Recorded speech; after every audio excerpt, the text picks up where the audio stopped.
Normal रहते हैं। वो टॉपिक में कई बार ऐसा होता है कि खुद से उसका एक क्वेश्चन नहीं आता, लेकिन बहुत सारे क्वेश्चनों में उसका यूज होता है। लेकिन मेरे प्यारे बच्चों, अगर मैं बात करूं स्टेट एग्जाम की, वहां ये सवाल बहुत पूछे जाते हैं। अगर मैं दूसरी बात करूं मेरे प्यारे बच्चों, कहा की सीडीएस की, तो वहां ये अच्छे खासे सवाल पूछे जाते हैं। तो आइए मेरे प्यारे बच्चों, अब हम आगे बढ़ते हैं और आपके लिए सवाल करते हैं। आइए मेरे दोस्तों, आज हम एक सीरीज पढ़ रहे हैं जिसको हम बोलते हैं श्रेणी। इसी को हम प्रोग्रेशन भी बोलते हैं कुछ मायनों में। हिंदी में श्रेणी कहते हैं। श्रेणी को मुझे भी लिखना नहीं आता। प्रोग्रेशन मेरे प्यारे बच्चों तीन तरीके की होती है। जो पहला टाइप है उसे हम कहते हैं अरिथमेटिक। Arithmetic progression.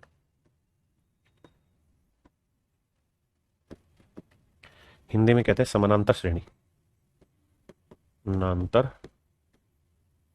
श्रेणी। दूसरी होती है मेरे प्यारे बच्चों हार्मोनिक प्रोग्रेशन। Harmonic progression.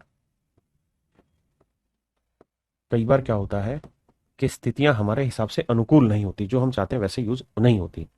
तो हमारा काम यह है कि जैसा है उस पर हमें थोड़ा सा कोशिश करके सीखने की कोशिश करनी, परेशान नहीं होना है।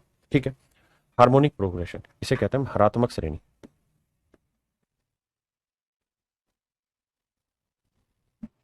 हरात्मक श्रेणी। और तीसरा है मेरे प्यारे बच्चों, it is called geometrical progression. Metrical progression. Progression इसे मेरे नन्हे मुन्ने बच्चों हम कहते हैं गुणोत्तर श्रेणी। गुणोत्तर। गुणोत्तर श्रेणी। तीन प्रोग्रेशन होती, तीनों को समझाता हूं तरीके से, आराम से सुनिएगा। देखिए मेरे भाई, इसे हम एपी के नाम से जानते हैं। जैसे मैंने लिखा, मान लीजिए 5, अगला मैंने टर्म लिखी 8, अगली टर्म लिखी।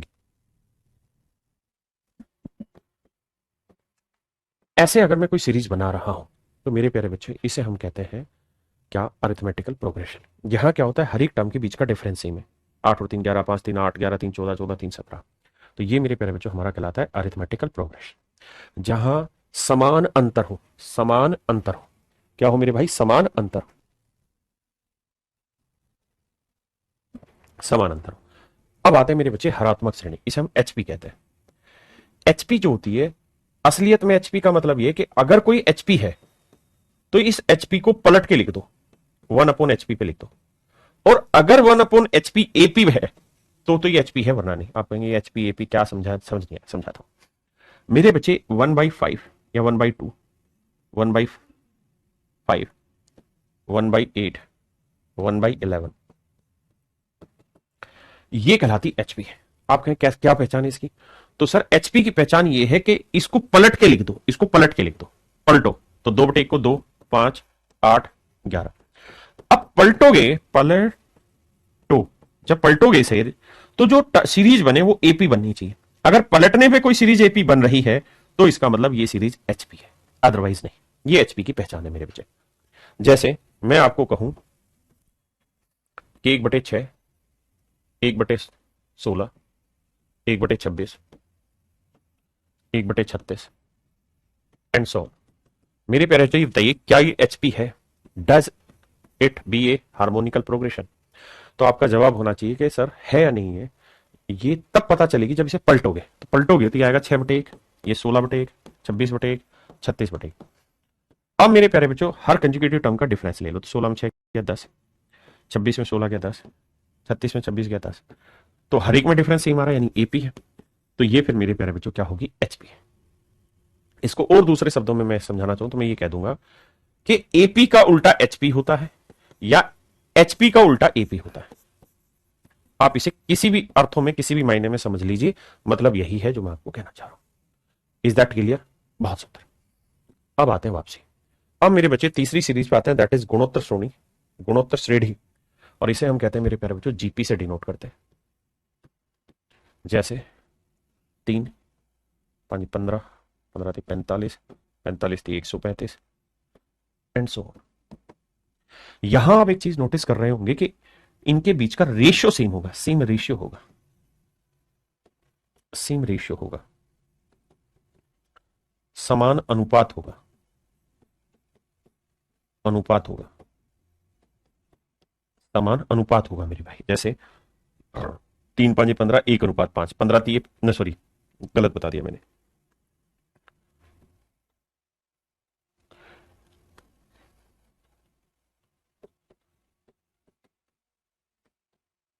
ये माफ करिएगा, ये ठीक है।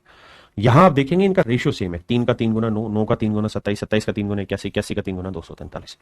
तो मेरे नन्हे मुन्ने प्यारे बच्चों, आप यहां देखेंगे कि इनका रेशियो सेम है। क्या है? रेशियो सेम है। ये इसका 3 गुना, ये इसका 3 गुना, ये इसका 3 गुना, ये इसका 3 गुना, तो इनका मेरे प्यारे बच्चों रेशियो सेम है। तो जब रेशियो सेम हो जाए तो उसे जीपी कहते हैं। जब अंतर सेम आ जाए, समान अंतर हो जाए, तो उसे समानांतर श्रेणी कहते हैं। समान अंतर होगा समानांतर श्रेणी, समान अनुपात होगा तो गुणोत्तर श्रेणी, और एपी का उल्टा होगा तो एचपी। ये मेरे प्यारे बच्चों कहानी है। अब मेरे बच्चों में बात कर रहा हूं कि एसएससी में किससे कितना सवाल पूछा जाता है। अगर सिर्फ एसएससी की बात करूं तो मेरे बच्चे एसएससी में एपी से सवाल पूछा जाता है और जीपी से सवाल पूछा जाता है, लेकिन बिल्कुल बेहद ही बेसिक सवाल पूछे जाते हैं। एक भी सवाल मुश्किल नहीं होगा, बेहद ही बेसिक सवाल मेरे प्यारे बच्चों पूछे जा रहे थे। ठीक है जी, बिल्कुल ही बेसिक सवाल पूछे जा रहे हैं, लेकिन आपने परेशान नहीं होना।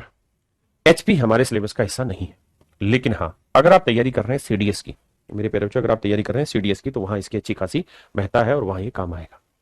तो मेरे प्यारे बच्चों, अब आप टॉपिक डाल लीजिए और टॉपिक का नाम लिख लीजिए मेरे दोस्त, क्या? EP, arithmetical progression. मैं तीनों ही कराऊंगा, एचपी सबसे लास्ट में। एपी टॉपिक की हेडिंग डाल लीजिए, अरिथमेटिकल प्रोग्रेशन समानांतर श्रेणी, यानी समान अंतर वाली श्रेणी।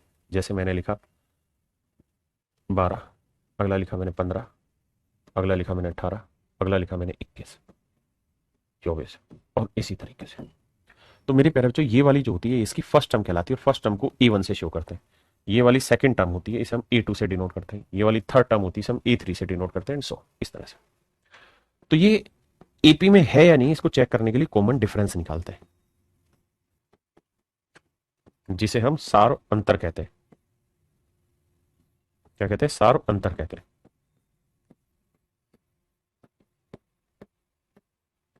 सार अंतर, और इसे मेरे प्यारे बच्चों हम डी से डिनोट करते हैं। सार अंतर कहते हैं जिसे हम डी से डिनोट करते हैं। डी का मतलब होता है मेरे प्यारे बच्चों E2 माइनस A1, यानी second term minus first term. तो सेकंड टर्म क्या है? 15, फर्स्ट टर्म क्या है? 12, तो आया 3। ये हुआ मेरे प्यारे बच्चों कॉमन डिफरेंस, जिसे हम डी करते हैं, डी से दिखाते हैं। हाँ जी, अगली बात। अब मेरे प्यारे बच्चों, एक सवाल आपसे पूछा जाता है इसमें, नंबर ऑफ टर्म, कि भाई पदों की संख्या ज्ञात करें। पदों की संख्या, यानी कोई सीरीज दे रखी हो और आपसे पूछा जाए इसमें पदों की संख्या ज्ञात करिए, क्या होगी? तो उसका फार्मूला होगा लास्ट टर्म, बस फार्मूले बेस ही जाना है, बहुत गहराई में नहीं उतारूंगा। Last term minus first term upon common difference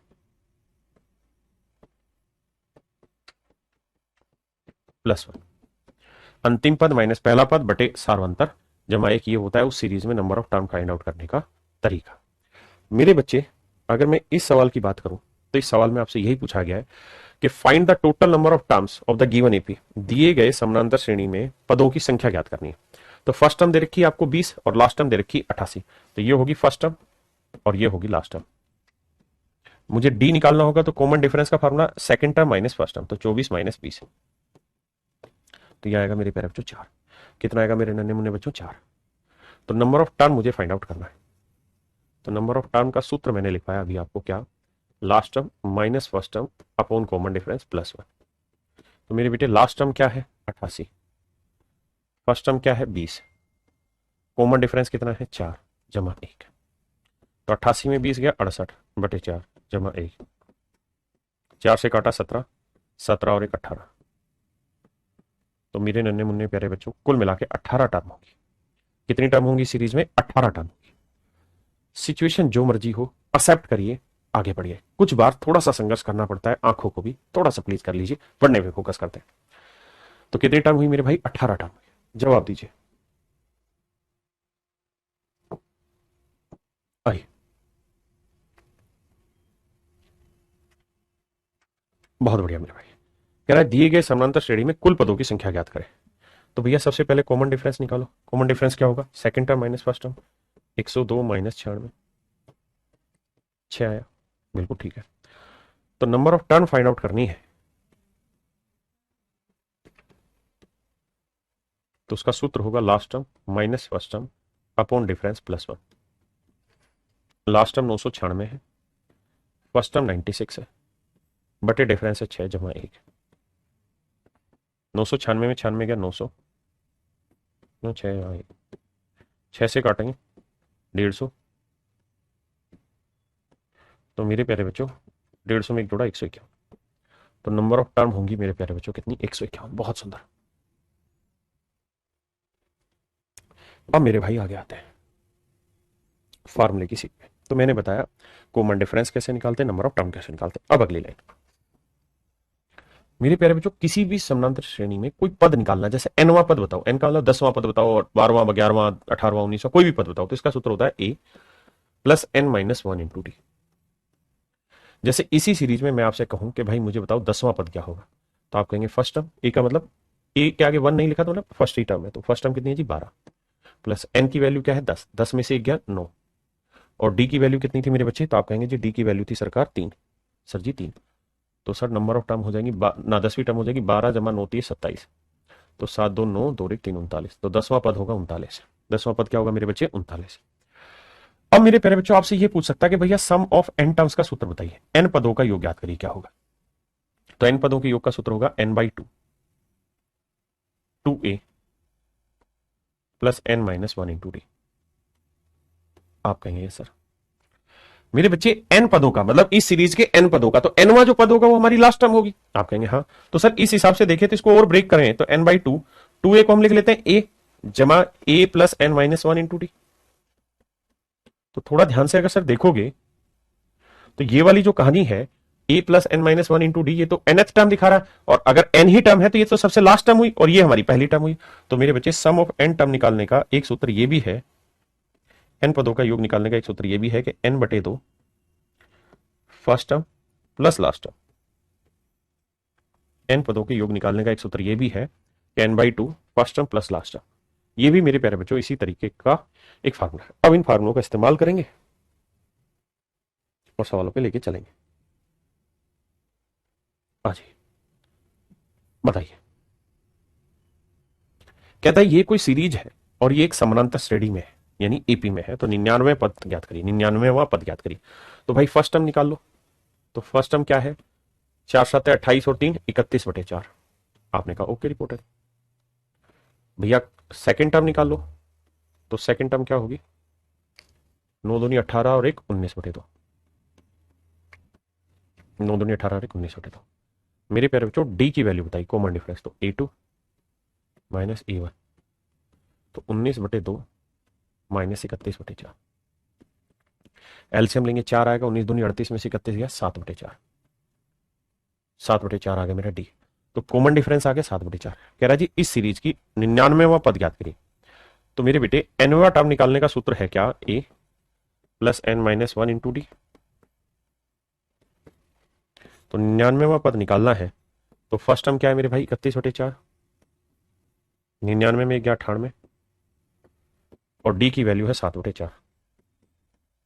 अब आइए सामने, अब मेरे बच्चे इसे जोड़ेंगे। तो एलसीएम आया 4, यहां आया 31, और यहां जब सोल्व करोगे तो 7 8 56 और 7 3 63 और 5 68। भाई 7 8 56 6 असल 5, 7 3 63 5 68। अब जोड़ते हैं तो 6 1 7 8 और 1 9, नहीं 6 1 7 8 और 3 11 का एक हासिल 1, 6 1 7 717 बटे 4। अब इसे भाग दे देंगे, वो मेरा आंसर। तो 717 को 4 से भाग देंगे, 4 एकम 4, कितना बचा जी? 3। 4 7 28, कितना बचा? 3। 4 नीम 36, बचा 1। 179 सही 1 बटे 4। ऑप्शन ए मेरा बिल्कुल ठीक आंसर है मेरे बच्चे। मेरे प्यारे बच्चों option A is your right answer. करिए जी।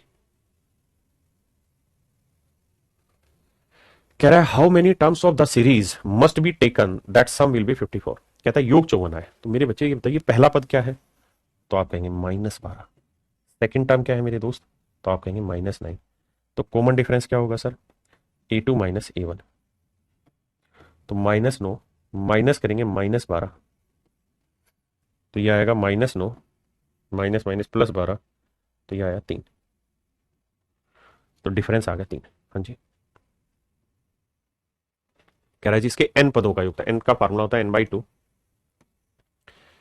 2a प्लस n माइनस 1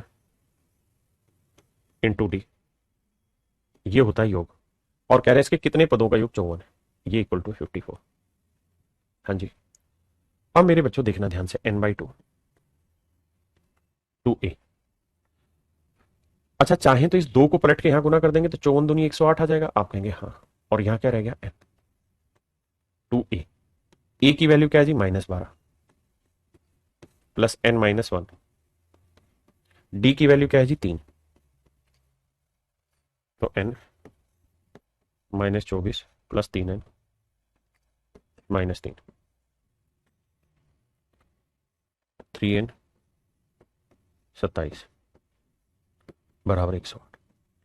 अब यहां से क्या कॉमन आता दिख रहा है 3, तो 3 कॉमन ले लेंगे, 3 इंटू n, यहां बचेगा n, यहां बचेगा 3, नहीं यहां बचेगा 9, और यहां बचा 108। ठीक है जी, अब मेरे भाई काटना चाहोगे तो 3 एकम 3, 3 से काटेंगे तो 36। तो अब आपने दो नंबर ऐसे सोचने जिनका प्रोडक्ट करें तो n इंटू n माइनस 9 आए, और वैसा है 36, यानी ऐसे दो टुकड़े ढूंढिए जिन्हें गुना करें तो 36 आए और उनके बीच का डिफरेंस हो 9। तो आप कहेंगे 12 3 36, तो n की वैल्यू 12, 12 में से 9 गया 3, 12 होती, तो n की वैल्यू आ गई 12। तो कितनी नंबर ऑफ टर्म होंगी मेरे भाई, 12, 12 पद होंगे। ठीक है जी, अभी मैं सिखा रहा हूं, धीरे धीरे पेपर के क्वेश्चन लेके आऊंगा, अभी तो मैं फार्मूले यूज कराना सिखा रहा हूं, फिर इसे मैं पेपर के क्वेश्चन लाऊंगा, चिंता ना करें। अभी तो बिल्कुल बेसिक जोड़ने की कोशिश कर रहा हूं, एक बार आपका मन लगे मेरे सवालों की तरह। ये पेपर का क्वेश्चन है, एसएससी सीजीएल मींस का क्वेश्चन है।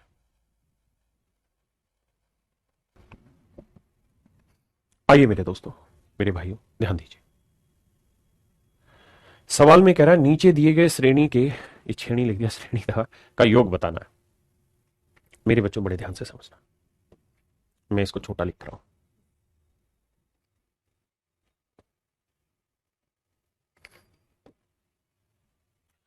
बस थोड़ा ध्यान से सुनना मेरी बात। 1 -2 -3 -4 -5 ये सब है।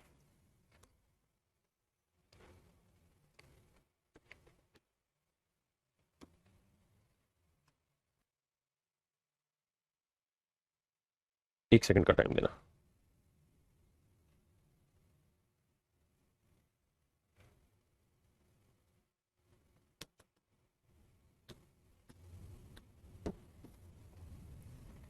देखिए मेरे बच्चे, 1 -2 -3 +2 -3 -4 सीरीज ऐसे।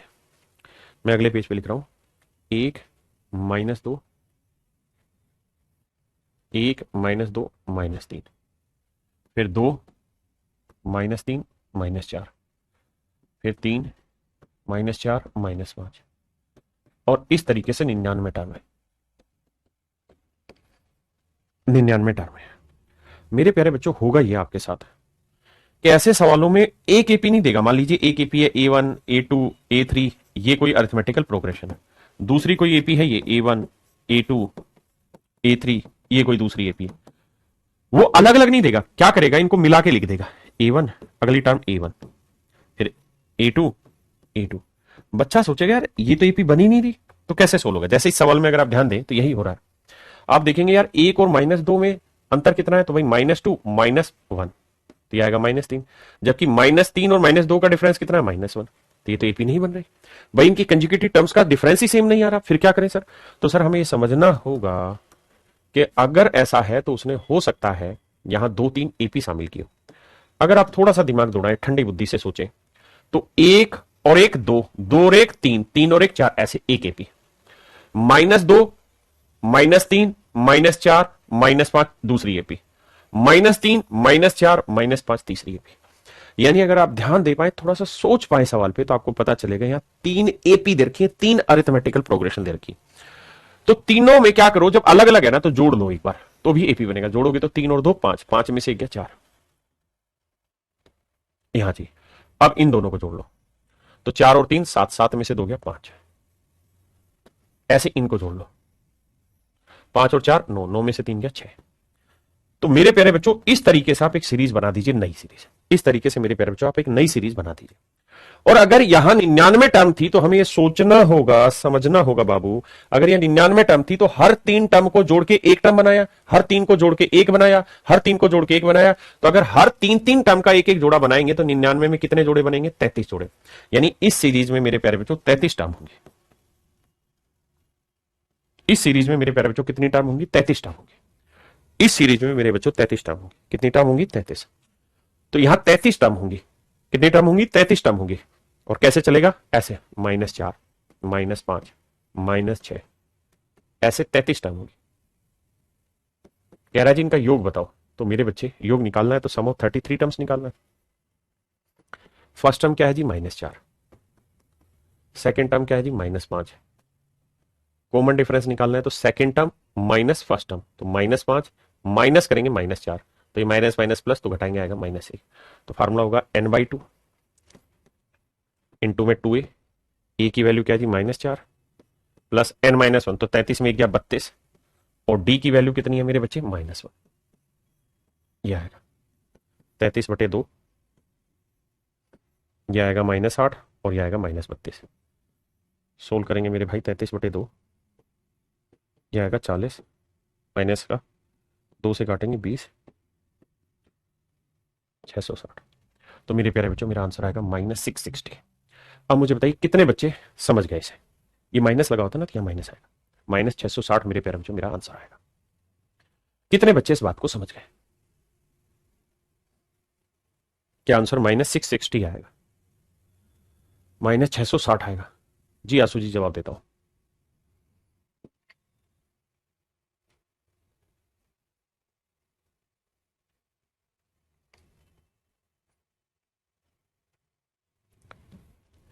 ये सवाल बताइए मेरे बच्चे। कहता है इसके 100 पदों का योग याद करना है। 100 पदों का योग याद करना है। बहुत भाई कह रहे हैं बहुत दोबारा बताइए, तो मैं दोबारा दूसरा ही सवाल लेके बता रहा हूं, चिंता ना करें। इसी सवाल को लेके क्यों बताएं, ऐसे और डाटा लेके बता रहा हूं।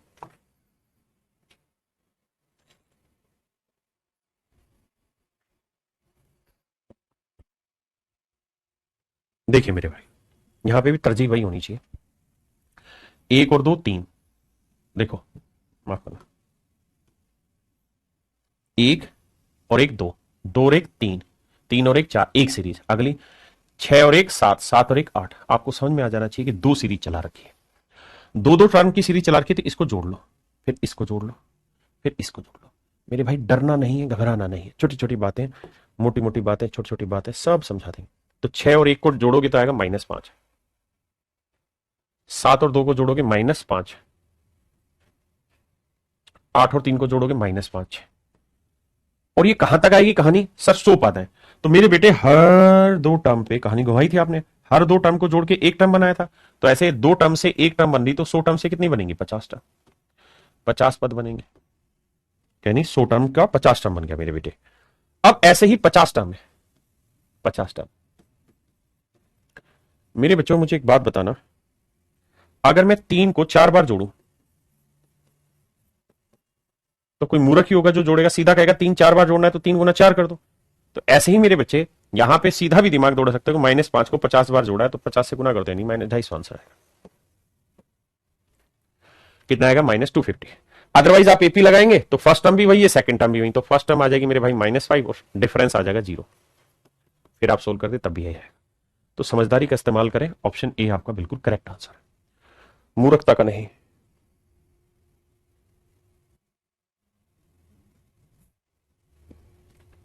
देखिए सोच समझ के उत्तर दीजिएगा, लफेबाजी की जरूरत नहीं है। बहुत ही गजब का उत्तर होगा इस सवाल का। सुनना समझना, पढ़ना ज्यादा समय, जितनी ज्यादा देर हो सकता है पढ़िए, जितना पढ़ोगे उतना बेटर सीखोगे सवाल को।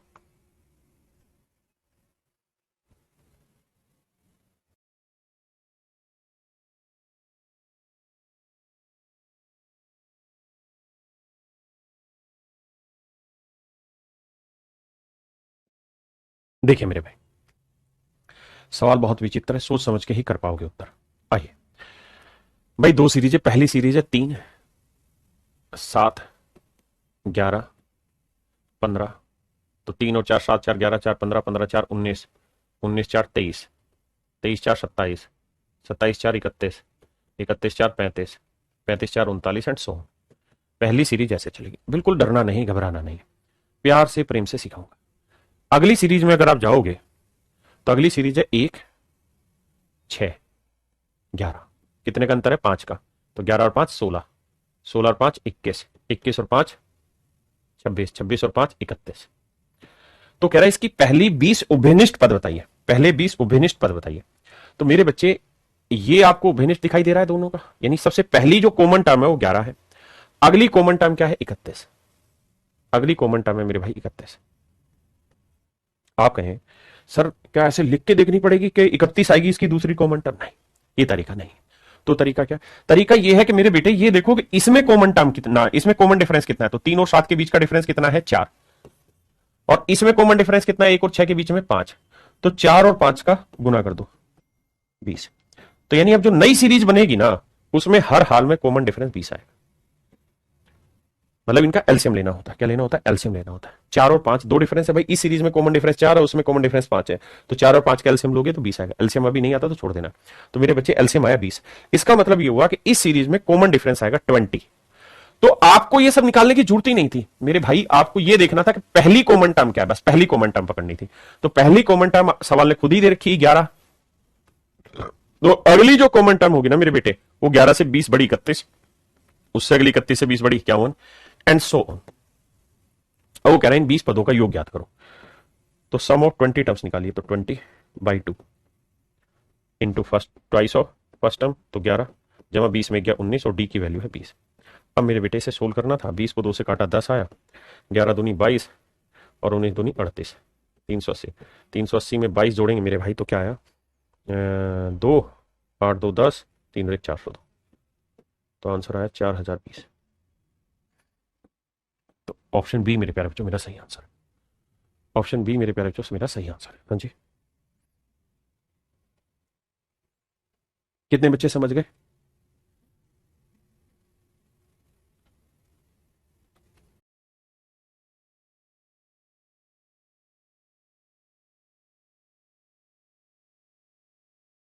आइए मेरे बच्चे, कहता है यदि समानांतर श्रेणी का 9वां पद 0 है तो भैया कोई भी टर्म निकालोगे तो उसका फार्मूला होता है a प्लस n-1। 9 में से गया 8t और ये वैल्यू है मेरे प्यारे बच्चों 0।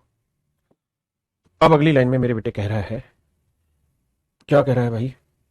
कहते हैं तो 29वां पद, तो 29वां पद और मेरे बेटे 19वां पद। कहता है जी इनका अनुपात ज्ञात करें। तो 29वां होगा a प्लस 28t और ये हो जाएगा मेरे बच्चे a प्लस 18t। भाई फार्मूला होता है ना a प्लस n-1। तो 19 है तो 19 में गया 18t। वैसे भी आप एक बात हमेशा के लिए ध्यान रखिए, और वो बात ये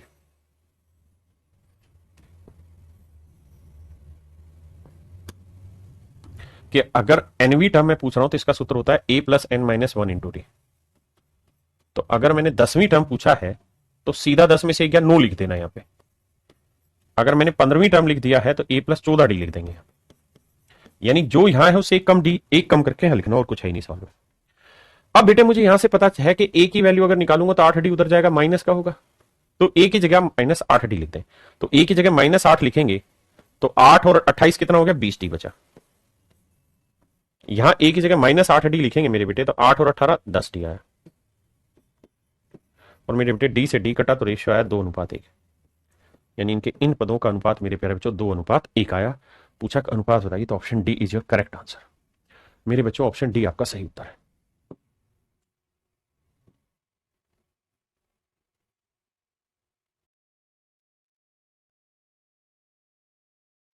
आइए मेरे भाई, सवाल में कह रहा है यदि एक समानांतर श्रेणी के 7वें और तीसरे पद का 7वें और तीसरे पद का अनुपात दे रखा है 12:5। तो 7वां पद होगा a प्लस 6d और तीसरा पद होगा a प्लस 2d। कह रहा है जी इसका रेशियो जो दे रखा है वो 12/5 दे रखा है।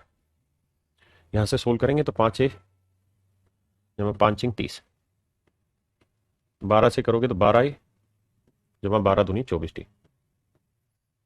तो 12 इधर लाओगे 7 ए बचा, 30 इधर लाओगे तो 6D बचा। तो ए बाई डी का जो रेशियो आया मेरे बच्चे वो 6/7 आया। यानी ए की वैल्यू 6 ले लो, डी की वैल्यू 7 ले लो, काम खत्म करो। तो आप कह रहे हो उस श्रेणी के 13वें पद, तो 13th टर्म और उसी श्रेणी के चौथे पद का अनुपात क्या करो। तो 13th हो जाएगा ए प्लस 12D और 4th हो जाएगा ए प्लस 3D। अब देखिए मेरे बच्चे, डी की वैल्यू 7 है तो 12 7 है 84 और ए की वैल्यू 6, 84 और 6 90।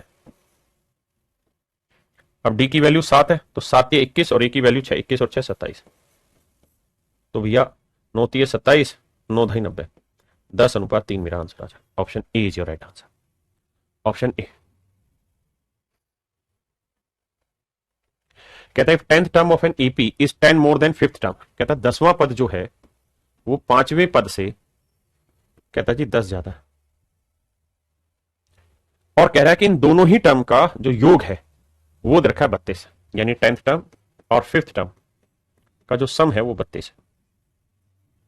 तो मेरे बच्चे 10th टर्म क्या हुई a plus 9D, 5th term क्या हुई a प्लस 4D, लेकिन बाहर माइनस लगा हुआ है तो पूरे में माइनस जाएगा, तो ये भी माइनस और इक्वल टू 10। ए से 1 कट गया, 9 में से 4 गया 5D और डी की वैल्यू आ गई मेरे बच्चों 10, तो डी की वैल्यू आई कितनी 2। अब कह रहा है क्या, कह रहा है जी उसका 18वां पद ज्ञात करे। तो 18th टर्म क्या होगी मेरे बच्चे, तो आप कहेंगे सर ये होगी a plus 17D, a plus 17D मेरे बच्चे, a प्लस 17D हमें बताना है। अब जरा देखिए 10th टर्म हो जाएगी a प्लस 9, ये हो जाएगा a प्लस 4D 32, a और a 2a आया, 9 और 4 13D बराबर 32।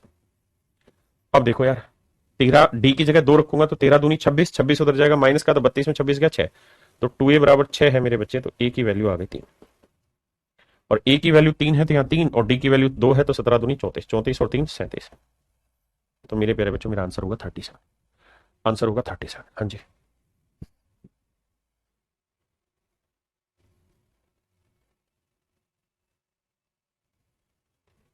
करिए भाई।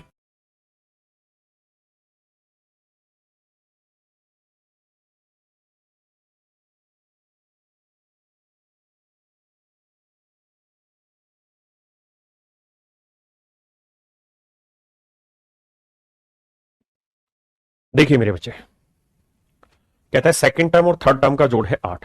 तो मन ही मन में करिए कि T2 की वैल्यू a प्लस डी और ये a प्लस 2D, तो जोड़ोगे तो a और a 2a, तो 2a प्लस 3D बराबर 8। फिर से समझाता हूं, ये होना है मेरे बच्चे क्या, T2 होना है a प्लस डी और ये होना है a प्लस 2D, तो a और a 2a और 2 और 1 3D बराबर 8। यहां देखें तो T3 होना है, देखो 2 बार a तो आएगा ही आएगा, तो 2a लिख लो, बहुत सुंदर। अब यहां 7 है यहाँ 3 है, तो 7 और 3 10, तो 1 कम यहां 1 कम यहां, यानी 8D लिख दो, ये बराबर है 14। फिर से समझाता हूं अगर पल्ले नहीं पड़ रहा, तो T3 को लिखेंगे a प्लस 2D, T7 को लिखेंगे a प्लस 6D, तो 6 और 2 8D। अब मेरे बच्चे सोल्व करना है, तो सोल्व करते वक्त आप जानते हैं माइनस कर देंगे तो ये कट जाएगा, ये कट जाएगा, 8 में 3 गया 5D माइनस का और 14 में 8 गया 6, तो D की वैल्यू आ गई मेरे प्यारे बच्चों 6/5। अब मुझसे पूछ रहा है कि भैया ये बताओ तो श्रेणी का 11वां पद क्या होगा। तो 11th टर्म क्या होगी भैया, a प्लस 10D, तो मुझे एक्चुअल में वैल्यू निकालनी है a प्लस 10D की। अब डी की वैल्यू आ गई मेरे भाई हमारे पास कितनी, 6/5, डी की वैल्यू आ गई 6/5, डी की वैल्यू आ गई 6/5, पहली इक्वेशन में रख दीजिए, तो 2a प्लस 3D, डी की वैल्यू 6/5 है बराबर 8। 5 से सबको गुना करेंगे तो 5 दूनी 10 है और ये 5 8 40, 6 3 18 उधर जाएगा किसका आएगा माइनस का, तो 22, तो a की वैल्यू आएगी 22/10 यानी 11/5, तो a की वैल्यू 11/5। तो मेरे बच्चे a की वैल्यू है 11/5 और d की वैल्यू है 6/5। सोल्व करोगे तो इसे काटोगे तो 5 दूनी 10, 6 दूनी 12 और इसे काटोगे तो 11/5 करेंगे तो 1.1 नहीं ना, फिर नहीं सॉरी 5 दूनी 10, 2.2 और ये 12, तो आंसर आएगा मेरे बच्चे 14.2। Option C is your right answer मेरे बच्चे।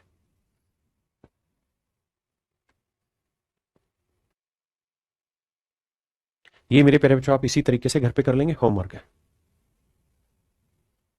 ये बहुत ही खूबसूरत सवाल है, इसको करिए। ये एक एग्जाम कराता है कंडक्ट यूपीएससी और उस एग्जाम का नाम है एपीएफओ, असिस्टेंट प्रोविडेंट फंड ऑफिसर। सबसे पहले ये सवाल यूपीएससी ने लिया था, उसके बाद इस सवाल को एसएससी एक बार नहीं 2 बार पूछ चुका है, 2 टाइम्स ये क्वेश्चन एसएससी ने पूछ लिया। सबसे पहले ये एपीएफओ में सवाल आया था मेरे बच्चे, कह रहा है T1 T2 नहीं T5 T10, अरे इसमें मिस्टेक लग रही भाई मुझे, हाँ इसमें मिस्टेक है, एक मिस्टेक ये है कि इसमें T1 T5 2 बार नहीं आएगा, मुझे जहां तक लग रहा है ये मिस्टेक है, T5 2 बार नहीं 1 बार ही आना चाहिए, तो ये टाइपिंग एरर है और कुछ नहीं, यानी T1 फिर T5 ही 2 बार रिपीट नहीं होगा, T5 फिर T10 फिर T15 फिर T20 और T24, ये जोड़ है 224। पहले इतनी बात पे आई है, ये 2 बार T5 रिपीट कर रखा था, तो मैंने कहा कि यार ये गलत है, इसको 1 को काट लीजिए, ऐसा होना चाहिए। अब ध्यान से देखिए मेरे प्यारे बच्चों, जब आप इन्हें जोड़ेंगे तो मैंने आपको ये बताया कि भाई अगर थर्ड टर्म और 10th टर्म जोड़नी है तो आपको मन में ये रखना है कि थर्ड का मतलब हुआ a प्लस 2d और 10th का मतलब हुआ a प्लस 9d, है ना। तो जब जोड़ोगे तो 2a प्लस 11d, तो बेसिक तरीका ये है कि ये 10 ले लो और ये 3 ले लो, 10 और 3 कितना हुआ 13, तो 13 में से 2 घटा लो, कितना आएगा 11d, और a और a 2 बार आएगा 2a। तो इसी प्रैक्टिस को जब आप करेंगे तो आप जानेंगे ये तो a आएगा, तो a 1 बार 2 बार 3 बार 4 बार 5 बार 6 बार, तो a आएगा 6 बार, तो 6a। आपने कहा ठीक है, यहां डी कितनी बार आएगा 4 बार, यहां कितनी बार आएगा 9 बार, यहां कितनी बार आएगा भाई 14 बार, यहां कितनी बार आएगा 19 बार, और यहां डी कितनी बार आएगा 23 बार। डिटेल करके देखना, लिख के देखना। अब इन्हें जोड़ लेते हैं, तो देखो 4 और 4 8, 9 और 9 18, 18 और 8 26, 26 और 3 29 का 9 हासिल 2, 2 और 1 3 और 1 4 2 6 69, तो ये आया 69d बराबर 225, माफ करिए ये 225 है। क्या मेरी बात समझ पाए? यानी इसको सोल्व करोगे तो ये वैल्यू आई। अब इतनी वैल्यू आई, अब हमसे पूछ क्या रहा है वो देखना है। अब कह रहा है लगातार 24 टर्म का जोड़ बताओ, यानी पहली दूसरी तीसरी चौथी पांचवी ऐसे 24 टर्म का जोड़ बताओ। तो सम ऑफ 24 टर्म्स क्या हो जाएगा? तो आप कहेंगे वो हो जाएगा सर 24/2 फिर 2a plus n, n minus 24 में गया 23t, ये होगा जोड़। अब मेरे बच्चों में एक काम और कर सकता हूं, यहां आप और मैं चाहूं तो दो यहां पे भी, दो नहीं 3 यहां पे भी कॉमन आएगा तो 2a बचेगा, 3 यहां पे भी कॉमन आएगा तो 23t बचेगा, और 3 यहां पे भी कॉमन आएगा, 3 7 21, 3 5 15। तो एक बात आप मोटी समझ गए होंगे, और वो ये कि 2a प्लस 23d की वैल्यू 75 आई। तो 24 को 2 से भाग दिया 12, और इसकी वैल्यू मेरे बच्चों कितनी 75, तो 12 गुना 75 गुना कर देंगे तो आंसर आ जाएगा इसका 12 5 60, 12 7 84 और 6 90, 900। तो मेरे सवाल का मेरे प्यारे बच्चों सही उत्तर होगा 900। कितना होगा? 900। सही आंसर होगा मेरे बच्चे 900। मैंने यहां क्या किया, पूरे में से 3 कॉमन ले दिया और कुछ नहीं किया। हाँ जी, पहले इतनी बात समझो फिर आगे बताता हूं।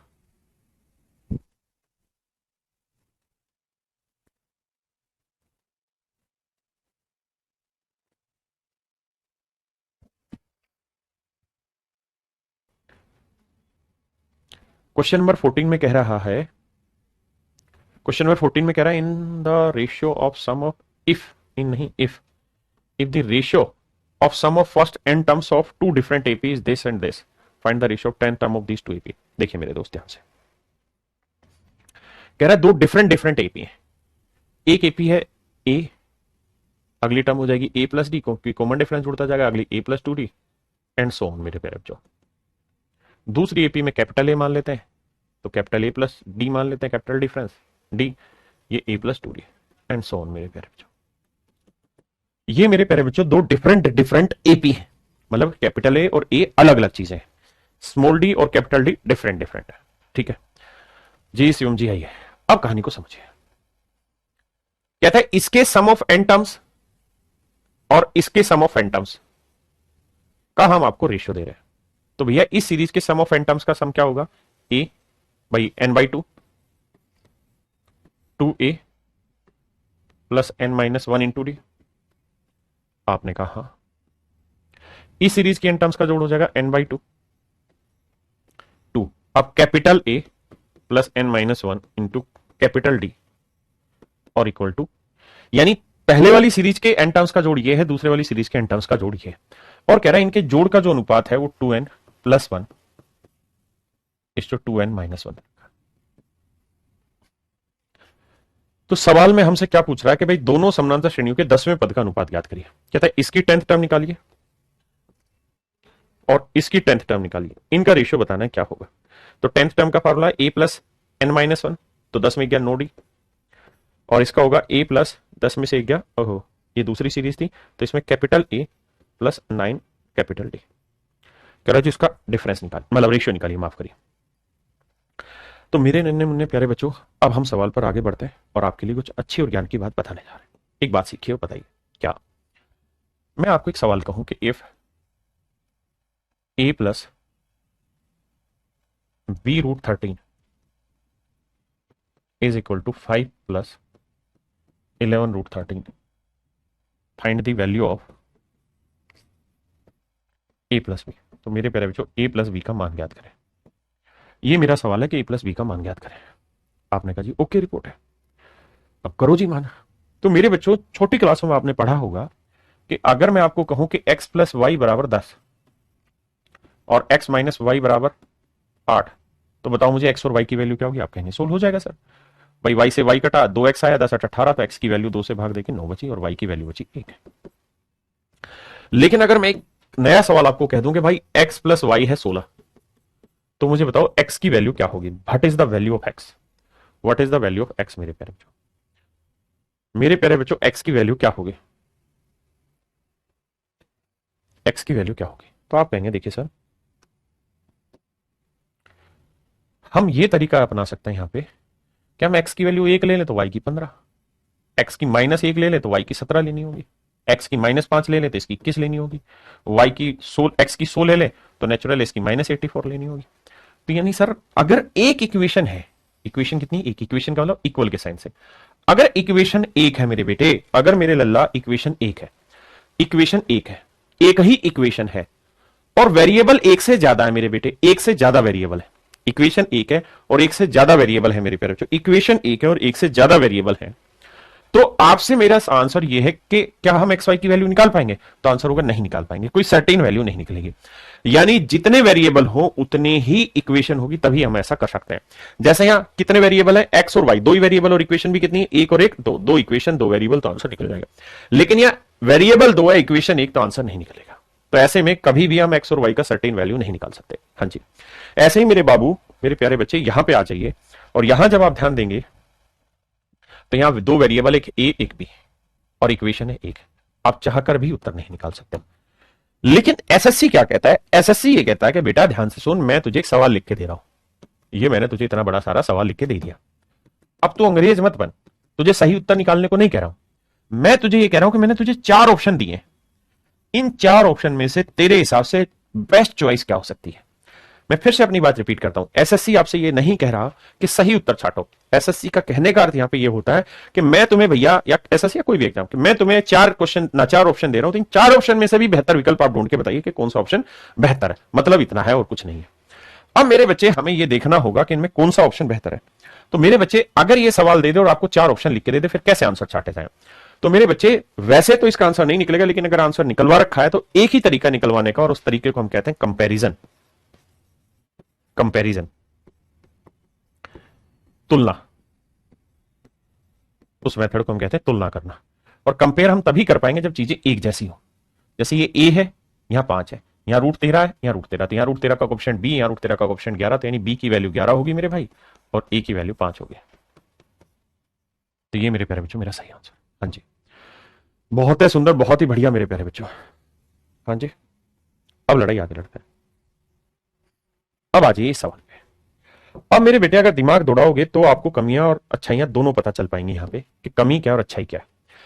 बेटे, एक वेरिएबल है n, क्योंकि n की वैल्यू आपको नहीं पता। एक वेरिएबल है स्मॉल ए, एक वेरिएबल है स्मॉल डी, एक है वेरिएबल है कैपिटल ए, एक वेरिएबल है कैपिटल डी। 1 2 3 4 5 वेरिएबल है। कितने वेरिएबल है मेरे बेटे, 5, और इक्वेशन कितनी है, एक। अगर 5 वेरिएबल है और एक इक्वेशन है, तो किसी भी सूरत में आप इस सवाल का उत्तर नहीं निकाल सकते एग्जैक्ट। लेकिन आपके सामने 4 ऑप्शन लिख रखे हैं, और इसका मतलब यहां वो ये कहना चाह रहा है कि भाई तू अंग्रेज ना बन, हम तुझसे ये जा रहे हैं कि जो 4 ऑप्शन दिए इनमें से तेरे हिसाब से बेहतर ऑप्शन कौन सा है, बेस्ट ऑप्शन क्या है, तू उस पर बात करा कर। तो बाबू, अब इसे पेपर में कैसे करें, वो तरीका बचता है हमारे पास, एंड दैट तरीका इज कॉल्ड कंपैरिजन। ये तरीका आपका कंपैरिजन कहलाता है। तो आइए मेरे बच्चे, कंपैरिजन की कहानी को समझाता हूं कैसे। तो जब कंपेयर करेंगे तो पहली बात सोल्व होते हुए ये तो खत्म। हाँ जी सर ये खत्म, ये तो खत्म, खत्म, क्लियर है भाई।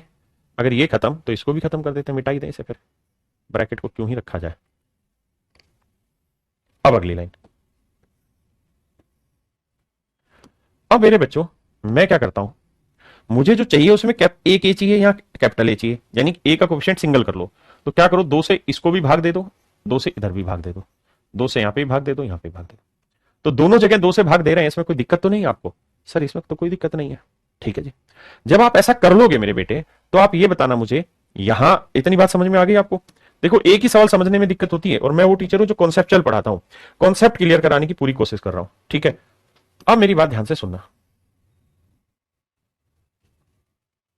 अब मेरे बच्चे दो से दो कटा, तो यहां क्या आया, ए, यहां आया n-1/2, और यहां आया डी। भाई दो से नीचे ऊपर भाग दे दिया, यहां क्या आया, capital A plus n-1/2 capital D, और ये वैल्यू है 2n+1/2n-1। अब आपने क्या करना है वो ध्यान देना। अब आपको मेरे बच्चे ये वाली वैल्यू दे रखी है, और एक्चुअल में ये वाली वैल्यू आपको चाहिए। तो यहां आपको n की वैल्यू कंपेयर करके निकालनी होगी। कैसे? कि सर यहां स्मॉल ए है, यहां स्मॉल ए, यहां कैपिटल ए है, यहां कैपिटल ए है, यहां स्मॉल डी, यहां कैपिटल डी, यहां स्मॉल डी, कैपिटल डी आ गया। यहां n-1/2 नीचे ऊपर, और यहां n-1/2 की जगह क्या लिखा हुआ, नो। तो इसका मतलब वो n-1/2 को कंपेरिजन में नो लिखाना चाह रहा है। तो n-1 की वैल्यू आ जाएगी 9 दूनी 18। क्या आ जाएगी मेरे बच्चे, 18। तो n की वैल्यू आ जाएगी 18 और 1 19। तो n की वैल्यू 19 से 19 रखोगे तो 19 में से एक गया, 18, 18 को 2 से भाग दिया, 9 आया। ठीक है जी, 9 आया। अब n की वैल्यू 19 आ गई, तो 19 दूनी 38 और 1 39, और 19 दूनी 38 में एक गया 37। तो सीधा आंसर आ गया 39/37, and that is your answer. अब मैं इसका सोट्रिक भी डिस्कस करूंगा, आपको पहले इतनी बात समझो कि एक्चुअल में इसका रेशियो है 39/37। अब मेरे नन्हे मुन्ने बच्चों मुझे बताओ, आप में से कितने बच्चे ऐसे हैं जो ये कह रहे हैं कि उनको ये बात पल्ले पड़ गई, समझ में आ गई? How many you have understand this concept very much clearly? बताइए कितने बच्चे इस पॉइंट को समझ गए? आप कहें पल्ले पड़ गई। अब पेपर के लिए यहां से एक रिजल्ट ध्यान रखिएगा, ऐसे हर एक सवाल में करना क्या है, जो टर्म आपसे पूछ रहा है, जो भी टर्म आपसे पूछ रहा है, जैसे आपसे कौन सी टर्म पूछ रहा है, तो आपसे पूछा 10वीं टर्म, तो जो टर्म पूछ रहा है उससे 2 से गुना करो, तो 10 दूनी 20, और 1 घटा दो, तो ये आपकी n की वैल्यू आ जाएगी सीधी, ये आपकी n की वैल्यू आ जाएगा। जैसे 10वें पद पूछा तो 10 गुना 2 माइनस 1, तो n की वैल्यू रखो 19 डायरेक्ट, 10 दूनी 20 में गया 19, 19 यहाँ रखो, 19 दूनी 38 और 1 39, और 19 दूनी 38 में गया 37, यानी आपका डायरेक्ट आंसर 39/37 आ जाएगा। 1 सेकंड में सवाल, 1 सेकंड में। हाँ जी, जिनको समझ नहीं आया वो परेशान ना हो, वो इस ट्रिक का इस्तेमाल करें जो मैंने समझा दी। जैसे इस सवाल पे आ जाइए, कहता है दो भिन्न भिन्न समानांतर श्रेणी के प्रथम n पदों के योग, प्रथम n पदों के योग का अनुपात, यानी सम ऑफ पहले वाली सीरीज और सम ऑफ कैपिटल, इनका जो अनुपात है वो n² + 1 है बटे 2n-3। तो इन दोनों समानांतर श्रेणियों के 8वें पद का अनुपात बताइए, 8वें पद का अनुपात बताइए। तो मैंने तरीका बताया, आंसर होगा जोन सी टर्म पूछ रहा है, 8वीं टर्म पूछ रहा है, तो 8 को 2 से गुना करो और 1 घटा दो, तो 8 दूनी 16, 16 में गया 15, तो n की डायरेक्ट वैल्यू रखो 15 और आंसर, तो 15 का वर्ग 225 और 1 226। भाई n की वैल्यू 15 रखा, 15 का वर्ग 225 और 1 226, माफ करिए, और यहां रखेंगे 15 दूनी 30 में से 3 गया 27। अब देखिए मेरे भाई, यही आया ना भाई, 226/27 है ऑप्शन कहीं, ये रहा। तो ऑप्शन सी मेरे प्यारे बच्चों मेरा डायरेक्ट आंसर, ऑप्शन सी मेरा डायरेक्ट आंसर आ गया। देखिए कई चीजें स्वाद में तो अच्छी लगती पर हाजमे के लिए ठीक है नहीं होती, और कई चीजें ऐसी होती हैं कि हाजमे के लिए ठीक होती है लेकिन टेस्ट खराब होता है। तो ये सवाल वैसा है जिसका टेस्ट खराब है लेकिन हाजमे के लिए बहुत अच्छी है। तो जिनका भाई समझ नहीं आया, टेस्ट नहीं आया, वो सीधा उत्तर निकालने का तरीका याद रखो, and you will solve this question with your effort by this way. आइए करिए जी।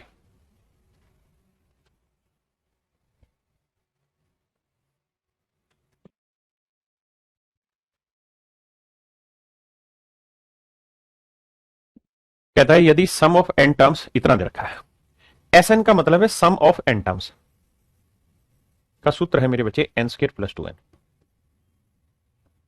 यहां मेरे प्यारे बच्चों मुझे एक बात पकड़नी है, और वो ये कि ये एक किस्म से एक फंक्शन है, और फंक्शन में जो यहां n की वैल्यू रखेंगे वही यहां रखेंगे, यानी सम ऑफ n टर्म था ये, तो अगर मैं n की वैल्यू 1 रख दूं तो 1 का मतलब रखूंगा तो 1 का वर्ग 1, 2 एकम 2, 2 और 1 3 आंसर आ जाएगा।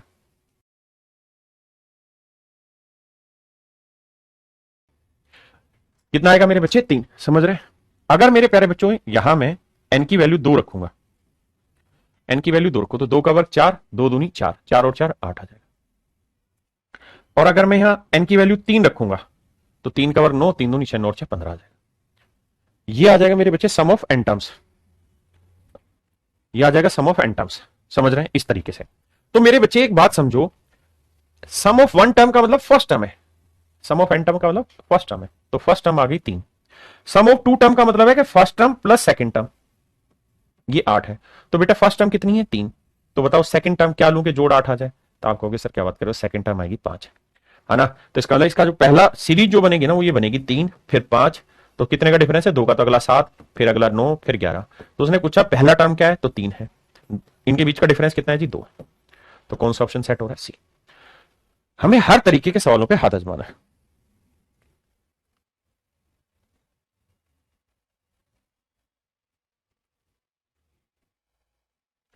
अब मेरे बच्चे यहां फिर से गड़बड़ हो रही है टाइपिस्ट द्वारा, और ये आ रहे हैं 2r+1। करिए।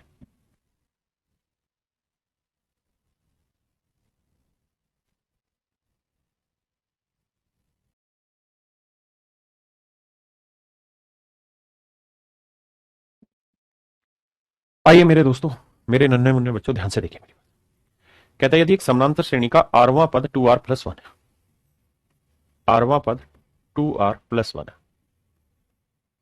तो इस श्रेणी के प्रथम 10 पदों का योग ज्ञात करिए। तो बेटे इसका मतलब है कि टीआरथ टर्म ये है। अगर मैं यहाँ आर की वैल्यू 1 रखूंगा तो 2 एकम 2 और 1 3 आ जाएगा, फर्स्ट टर्म आ जाएगा 3। अगर मैं आर की वैल्यू 2 रखूंगा मेरे बेटे तो यहाँ सेकंड टर्म आ जाएगी, 2 दूनी 4 और 1 5। तो इसका मतलब पहली टर्म 3 है, अगली टर्म 5 है, तो 2 का डिफरेंस है, तो अगली 7 हो जाएगी, अगली 9 हो जाएगी।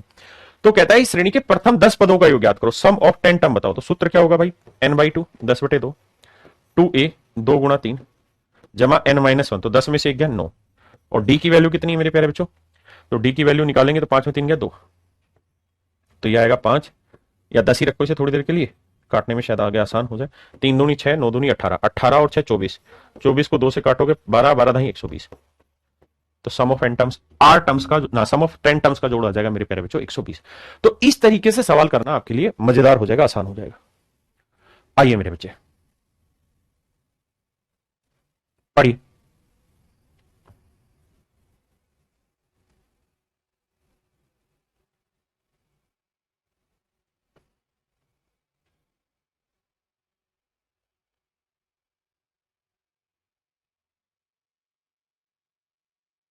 देखिए मेरे बच्चे, जब भी आपको एपी में ऐसे सीक्वेंस दे रखा हो A B C D E समानांतर श्रेणी में, तो A B C D E क्या है मेरे बेटे? वेरिएबल है। ए बी सी डी क्या है? वेरिएबल है। कह रहा है A B C D E ये एक अरिथमेटिकल प्रोग्रेशन में है, समानांतर श्रेणी में है, तो नीचे लिखी हुई वैल्यू का मान बताइए। तो मेरे बच्चे ऐसे सवालों को करने का एक साधारण सा तरीका है कि आप अपनी तरफ से एक सीरीज मान लीजिए कोई भी। मैं मान लेता हूं ए की वैल्यू 1 है, छोटी मानता हूं, बी की वैल्यू 2 ले लेता हूं, सी की 3, डी की 4, ई की 5। मुझे सबसे पहले बताओ क्या ये एपी में है या नहीं? आप कहेंगे सर क्या बात कर दी, आप तो बड़े आदमी हो रहे हैं, ईपी में है? कैसी बात कर रहे हो? ईपी में है, क्योंकि हर एक टर्म के बीच का डिफरेंस सेम है। अगर ऐसा आ गया तो अभी उठा के इसमें वैल्यू रखो। ए की वैल्यू क्या थी? 1, बी की वैल्यू क्या थी? 2, तो 2 चुकू 8, सी की वैल्यू क्या है? 3, तो 3 छिंग 18, डी की वैल्यू क्या है? 4, तो 4 चौक 16, और ई की वैल्यू क्या है? 5। और जरूरी नहीं है कि ये जो मैंने माना यही माने, आप कुछ भी मान ले, 8, 15, 22, इस तरह कुछ भी ले लें, हर एक पे उत्तर सेम आएगा। तो हर एक पे इसका आंसर सेम ही आना है। तब कैलकुलेट करेंगे मेरे भाई, तो देखो 16 और 8 कितना हो गया? 24, 18 और 5 23 और 1 24, 24 में 24 का 0 आंसर। यानी आप यहां कोई भी वैल्यू रखेंगे तो हर हाल में मेरे प्यारे बच्चों आपका उत्तर 0 ही आएगा। हाँ जी। अब एक बात आगे समझिए, क्या? ध्यान से मेरे प्यारे बच्चों, मान लीजिए ये बताइए मुझे ये एपी में है या नहीं? Tell me, is this in AP or not? क्या ये अरिथमेटिकल प्रोग्रेशन में है या नहीं? बस ये बताना आपने। आप कहेंगे सर बिल्कुल है, ये एक एपी में है, इसमें कोई दो राय नहीं। हाँ जी। क्यों? क्योंकि डिफरेंस सेम है। तो आप देखेंगे कि जब भी 3 टर्म लेनी हो आपने, जब भी नंबर ऑफ टर्म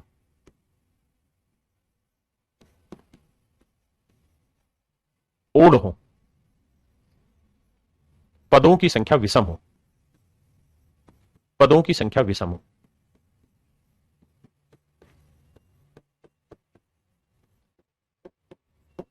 पदों की संख्या विषम हो, तो हमेशा जैसे 3 टर्म है, 5 टर्म है, 7 टर्म है, 9 टर्म है, 11 टर्म है, 13 टर्म है, जब भी पदों की संख्या विषम हो, ओड हो, तो हमेशा सबसे बीच वाली टर्म को ए मान लो, सबसे बीच वाली टर्म को ए मान लो।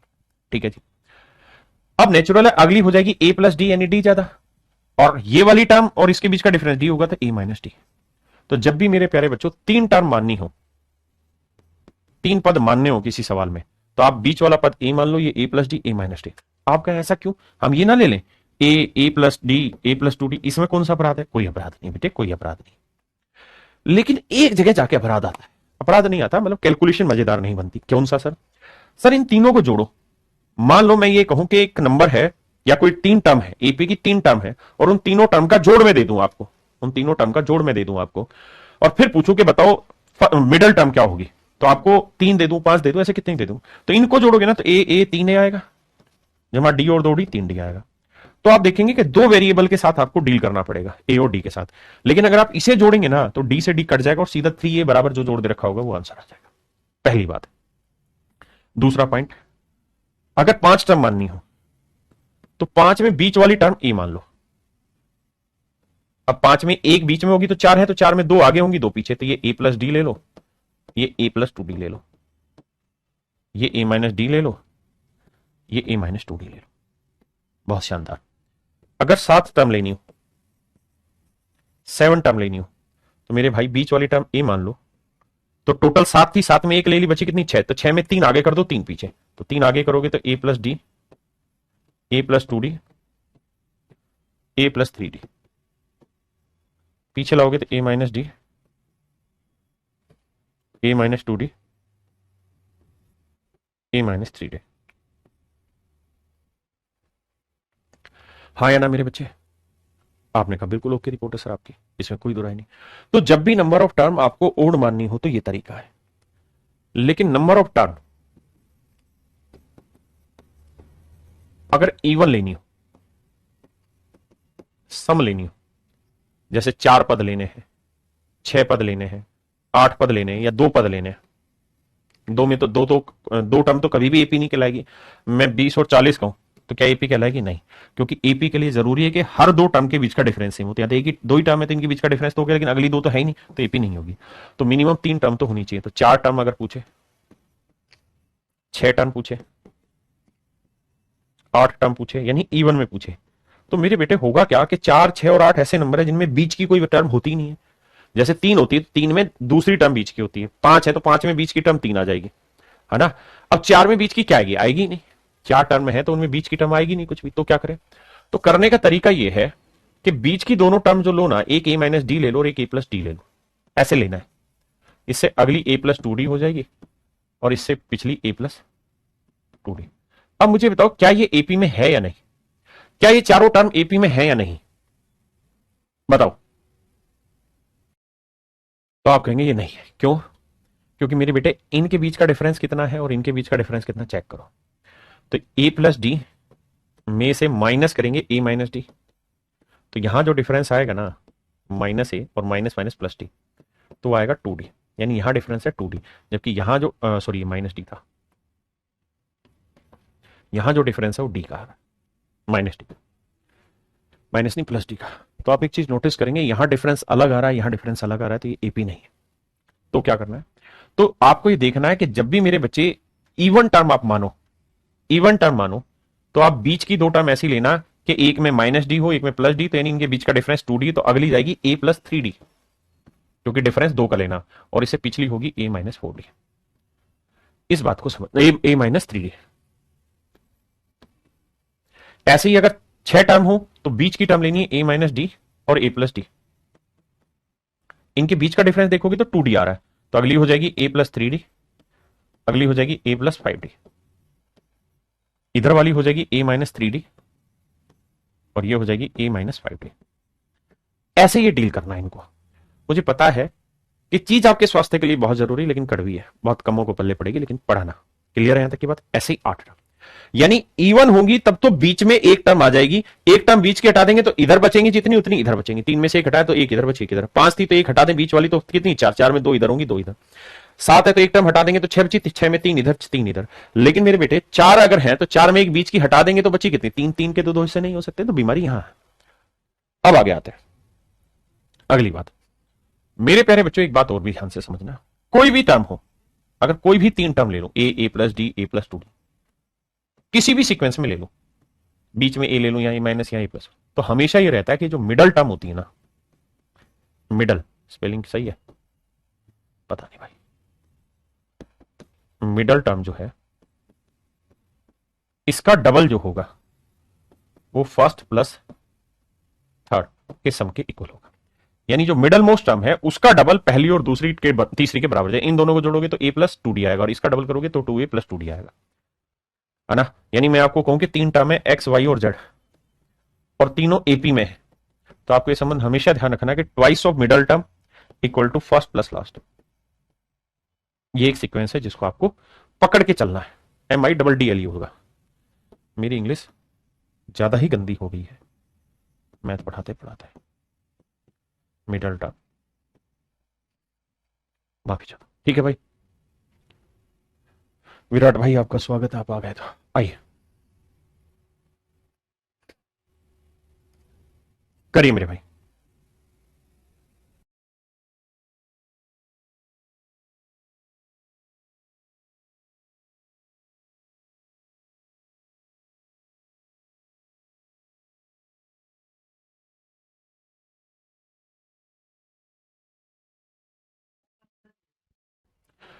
आइए मेरे प्यारे बच्चों देखिए ध्यान से।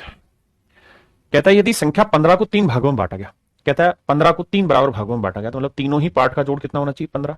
तो तीन पार्ट आप जो लेंगे ना, मैंने बताया कैसे लेने चाहिए, एक ए प्लस डी और एक ए माइनस डी। इसका फायदा ये होगा कि जब इन तीनों पार्ट का जोड़ 15 है तो जब तीनों को जोड़ोगे तो ए माइनस डी प्लस ए प्लस डी, ये 15 है तो plus D minus D cut गया तो 3a बराबर 15, तो ए की वैल्यू 5 है। तो यानी ये एक्चुअल में 5 माइनस डी था, ये 5 था और ये 5 प्लस डी था। तो जिन तीन टर्म्स की हम बात कर रहे हैं वो 5 माइनस डी, 5 और 5 प्लस डी। अब हमसे सवाल में पूछ रहा है कि इन पदों के वर्गों का योग 83 है तो छोटी संख्या ज्ञात करिए। तो छोटी संख्या ज्ञात करिए क्या होगी। अब मेरे बच्चे एक बात बताओ, यानी बीच की टर्म होगी 5, तो सबसे छोटी संख्या पूछी है तो 5 से छोटी होनी चाहिए, तो ये 5 नहीं हो सकती, ये 5 से बड़ी है, ये 5 से बड़ी, तो 5 से छोटी एक ही, तो बी आंसर हो गया डायरेक्ट। लेकिन हमें सोल्व करना है, कह रहे हैं इनके वर्गों का योग, तो इसका वर्ग करें 5 माइनस डी का स्क्वायर, इसका वर्ग करें और इसका वर्ग करें, तो कह रहा है जी इनके वर्गों का योग जो है वो 83 मेरे प्यारे बच्चों। तो a square plus b square minus 2ab plus 25 plus d square plus 10d, 83। तो डी स्क्वायर और डी स्क्वायर 2d स्क्वायर, 25 25 75 और 25 ना 25 50 75 75 उधर ले जाएंगे तो बचेगा 8 और 2 से काटेंगे 4 आएगा, तो डी की वैल्यू निकल के आएगी, डी स्क्वायर की वैल्यू 4, तो मेरे प्यारे बच्चों डी की वैल्यू निकल के आएगी प्लस माइनस 2। यानी डिफरेंस जो होगा वो +2 भी हो सकता है और -2 भी होगा। तो मेरे बच्चे कुछ भी होगा तो दोनों ही तरीके से आप जब सवाल को सोल्व करेंगे तो भाई डी की वैल्यू अगर मैं +2 लेता हूं तो 5 में 2 गया 3, 5 और 5 में 2 जोड़ा 7, और अगर -2 लूंगा तो माइनस माइनस प्लस, तो 5 और 2 7, ये 5 और ये 5 में से 2 गया 3। यानी दोनों ही सिचुएशन में जो छोटा टर्म होगा वो कितना होगा मेरे प्यारे बच्चों 3। दोनों ही सिचुएशन में जो सबसे छोटा टर्म होगा मेरे प्यारे बच्चों क्या होगा 3। हाँ है ना, क्या मेरी बात समझ पाए कि नहीं। अब आइए आगे।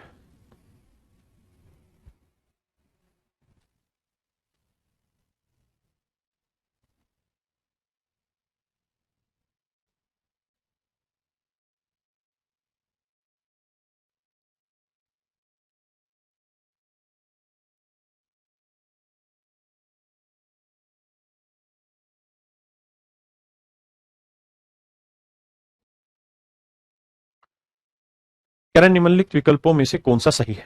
तो देखिए मेरे दोस्त, छोटी सी कहानी है आपको ही सुनानी है।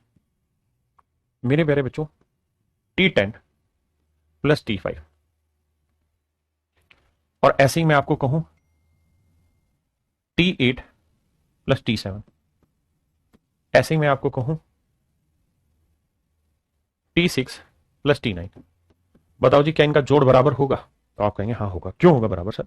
उसका कारण है, T10 होगा क्या A प्लस 9D, और T5 भी क्या होगा A प्लस 4D। जोड़ेंगे तो 2A प्लस नोर 5 नोर 4 13D। यानी मैं कहना ये चाह रहा हूं, ये बात कल भी आपको समझाई थी कि ऐसे में ये देखा करो, ये 10 और 5 15 है ना, तो 15 से 2 घटा दो 13D आएगा, और 2 टर्म होगी 2A। यहां देखोगे 8 7 15, तो आंसर आएगा 2A, 15 में से 2 घटाया 13D। ऐसे मेरे बच्चे यहाँ 6 है या 9 है, तो नोट 6 15, तो ये भी आएगा 2A प्लस 14D। तो आपने देखा कि सॉरी, नोट 6 15 में से 2 गया तो 13D। तो आपने मेरे बच्चों, मेरे नन्हे मुन्ने प्यारे बच्चों, एक चीज समझी कि तीनों ही वैल्यूज आपस में बराबर, यानी जितनी वैल्यू ये है उतनी ही वैल्यू ये है, उतनी ही वैल्यू है, यानी तीनों ही चीजों की वैल्यू आपस में मेरे बच्चे बराबर आ गए। इसका मतलब क्या हुआ? इसका मतलब ये हुआ कि बाबू ऐसे केसेस में आप इन टर्म्स का जोड़ क्या करो, 10 5 15, 8 और 7 15, 6 और 9 15, बस इतने में राज खुल जाएगा और बात बन जाएगी। ठीक है, अब अगले पॉइंट पे आते हैं। अगर आप इतनी बात समझ गए हैं तो क्या मेरे बेटे, क्या ये T1 प्लस T14 के भी इक्वल होगा? क्या ये इसके इक्वल होगा? तो जवाब है नहीं होगा। क्यों सर? आपने कहा था जोड़ देखो 15 15 15, इसका भी तो 15 आ रहा है। नहीं, T1 होता है A और T14 होता है सर A प्लस 13D। तो देखना क्या बराबर आ रहा है सर? हाँ सर, 2A प्लस 13D बराबर इसका भी आ रहा है। इसमें कोई दो राय नहीं सर। इसका मतलब सर आपकी बात ठीक है, इनका जोड़ चेक करना है और जोड़ चेक करने पे अपनी बात बन जा रही है, यानी सारे के सारे आपस में इक्वल होंगे। ठीक है जी।